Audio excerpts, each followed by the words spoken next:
Fox News. Breaking news. While the fake news media obsesses over the latest manufactured crisis, President Trump just dropped an absolute bombshell that has the communist regime in Havana shaking in their boots. In the Oval Office, our commander-in-chief declared he believes he will have the honor of taking Cuba. You heard that right, folks. And here's the kicker the mainstream media is desperately trying to bury. Fidel Castro's own grandson just went on CNN, cracked open a beer, and admitted he's a capitalist who would welcome a deal with Trump. The dominoes are falling, and communism's days in our hemisphere are numbered. Is freedom about to ring 90 miles from Florida? Now think about what this means for you and every American watching. For over 60 years, a brutal communist dictatorship has festered just 90 miles off the coast of Florida. Cuban Americans have watched their families suffer under the Castro regime, their loved ones imprisoned, tortured, and murdered for daring to speak freely. President Trump looked into the camera and said Cuba is a failing country and America will be there to help our great Cuban Americans who were thrown out, whose family members were mutilated and killed by Castro. This is not just foreign policy, this is personal for millions of Americans with roots in Cuba. And it's a strategic move for all of us. A free Cuba means an end to hostile communist outposts in our backyard. It means new economic opportunities. It means the final nail in the coffin of Marxism in the Western Hemisphere. The Trump administration isn't playing games here. They're applying maximum pressure while showing the Cuban people that America distinguishes between the oppressive regime and the innocent civilians who are suffering under it. And Secretary Rubio made it crystal clear at the G7, Cuba's economy is collapsing because communism doesn't work, period. Speaking of political upheaval and unexpected changes like Castro's own grandson embracing capitalism, it really makes you think about how quickly things can shift in our world. When systems change overnight, you want to make sure your family is prepared for whatever comes next, and that's where our friends at preparewithgary.com come in. My Patriot Supply. They're America's #1 preparedness company with over 3 million satisfied customers who understand that self-reliance isn't political, it's just smart. And right now, preparewithgary.com, their best-selling 4-week emergency food supply comes with an additional week of food for free. You're getting real meals with real ingredients, at least 2,000 calories a day, no artificial flavors or colors, and a shelf life measured in decades. Whether it's supply chain disruptions or political uncertainty, having food security gives you peace of mind. Get your free week of emergency food today at preparewithgary.com, because when even Castro's family is changing their tune about economics, it's clear we're living in rather unpredictable times. Now here's what makes this story absolutely unprecedented. While President Trump applies strategic pressure on the communist regime, he simultaneously authorized an oil tanker to reach Cuba for humanitarian purposes. The White House confirms there's been no formal change in sanctions policy. This is calculated, and it's a brilliant strategy. Pressure the regime while showing compassion to the people. And the proof it's working? The internal cracks are showing. When Fidel Castro's own flesh and blood goes on the communist news network and declares himself a capitalist, you know the revolution is coming from within. Watch this. While drinking a beer, Fidel Castro's grandson says he's a capitalist, and he would welcome a deal with Trump. We actually would welcome, he says, speaking for himself, a deal with Donald Trump. I don't like his threats, is what he told me. But if he opens up the island, if he improves the economy here, then it could all work out for the best. And so let's just listen to this conversation, which was more than a little surprising. What would your grandfather, Fidel Castro, say that you're more capitalist than communist?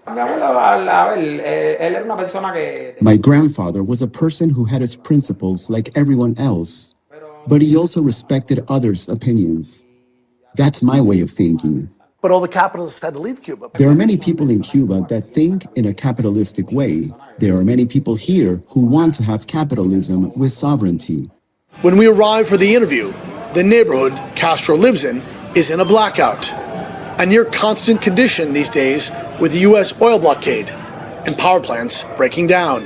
Sandro Castro's apartment is lit by an electric generator, but from his balcony, the surrounding houses are in near total darkness.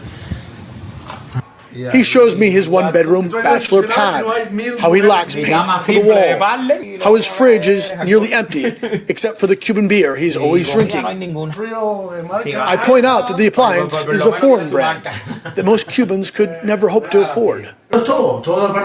His famous last name, Sandro Castro wants people to know, doesn't come with any special treatment in a Cuba on the edge of economic collapse.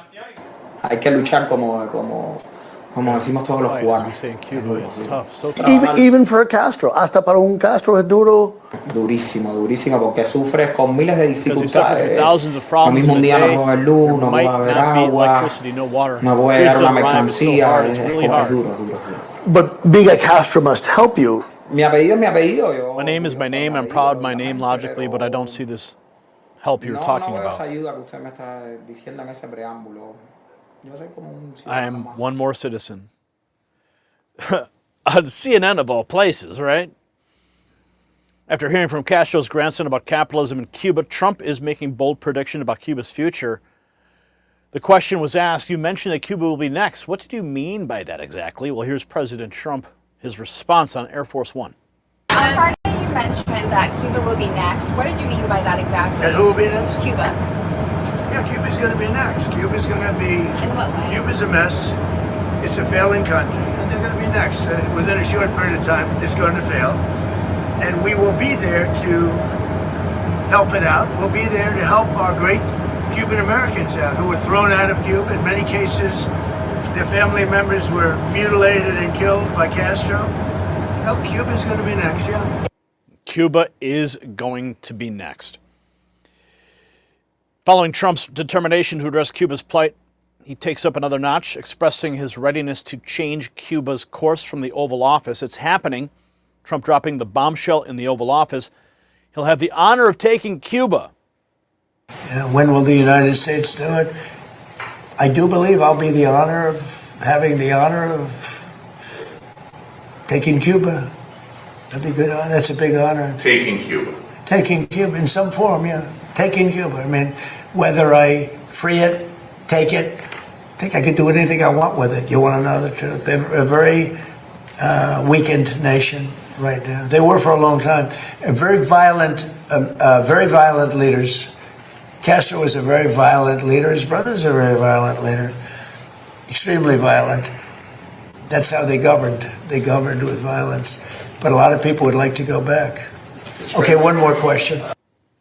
A lot of people would like to go back. With Trump declaring his ambitions, Rubio sheds light on the root causes of Cuba's decline. Here is the official post from the Department of State. I didn't come all the way to France to talk about Cuba, but let's talk about Cuba. It's perfect. I happen to do it because we actually talked about it in the G7. So it's actually, no, of course not. Plus we talked about it in the G7, okay? Everybody talks about these blackouts.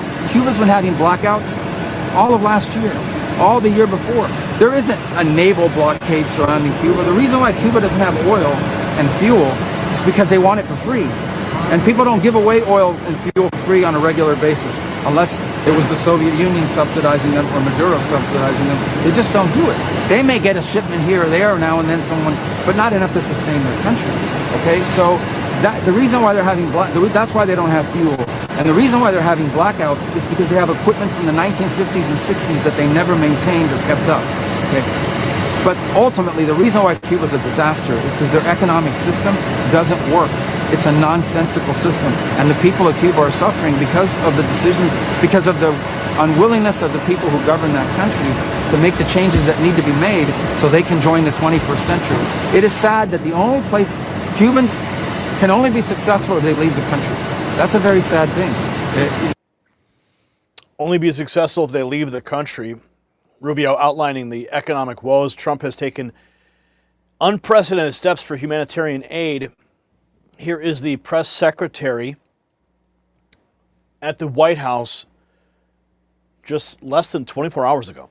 Care of any country that would send oil to Cuba, but now the U.S. is letting this Russian tanker to Cuba. Is this a policy change, or is he willing to let more tankers into Cuba now?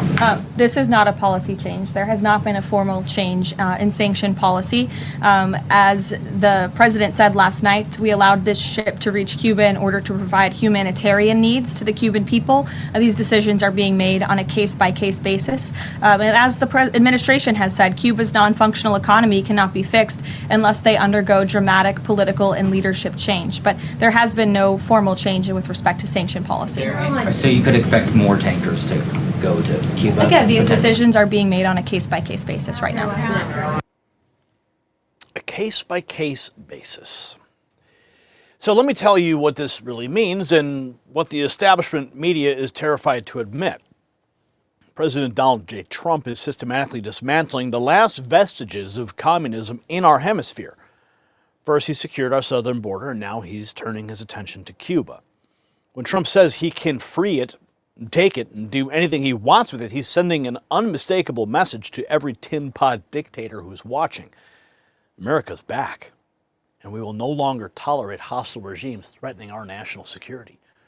And Rubio, you heard him, expose the truth. Cuba's blackouts aren't because of American pressure, they're because socialism is a failed system that can't even keep the lights on. The Cuban people know it.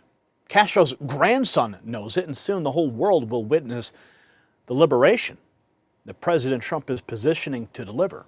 So what we're witnessing right now is truly history unfolding before our eyes. President Trump is playing three-dimensional chess while Democrats are trying to figure out checkers.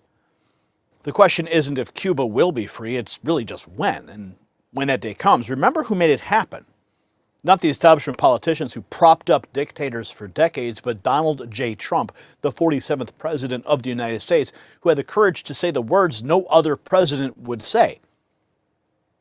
And now I want to hear from you in the comments below. Do you believe Cuba will be liberated under President Trump's watch? Yes or no? Drop your answer and then share this video with every patriot you know. And since you watched this entire video, make sure you text raw feed to 844-840-4963. Don't wait for a notification that never arrives from YouTube or an algorithm that refuses to show you our videos. Get the direct messages from me to your phone. That's how we continue to move the truth forward. It really is up to us to spread the truth. And you can also show your America First pride by checking out the merch shelf below this video. I'm Gary Franchi. As always, thank you for watching. Stay informed and stay free. The system controls information. Information control is power. They don't want you to see this. The truth only survives together. They don't want this shared. Share this now.